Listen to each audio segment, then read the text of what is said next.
काय का मला एक सांगायचं आहे की भाजपच्या जागेवर ते मागत असेल तर त्यांना माझा एक साधा प्रश्न आहे, जिकडे ते आमदार आहेत तिकडे भाजपने ती जागा मागितली असती त्यांनी सोडली असती का?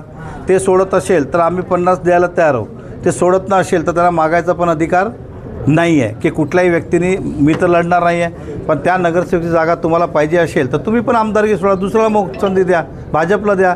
पण तुम्हाला भाजपचं पाहिजे तर हे बलिदान द्यावं लागेल. आता एवढं तुम्ही तुमच्या कार्यकर्त्यासाठी बलिदान देतात की नाही तर मला माहीत नाही. मी द्यायला तयार आहे माझा कार्यकर्त्याचा बलिदान.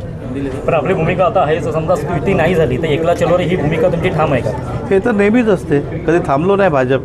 तुम्ही बघा कुठल्याही निवडणूक उचला तुम्ही, भाजप काही भाजप 365 दिवस लोकांमध्ये काम करतो, संघटन त्यांचं चालू असतो. आज ज्या इमारतीमध्ये तुम्ही उभे आहेत ते आमदाराचं ऑफिस नाही आहे, ते संघटनेचं ऑफिस आहे. इकडे अख्खा दिवस जे कार्यकर्ता आहेत ते काम करत. 1,70,000 सदस्य भारतीय जनता पक्षाचे आहेत, प्राथमिक 10,000पेक्षा सक्रिय सदस्य आहे. मग एवढी मोठी संघटना असेल तर त्यांची एकलो चलाची तयारी नसते, पण ते कधी एकलं चलायचं ठरलं ते चाचतच ऐकले.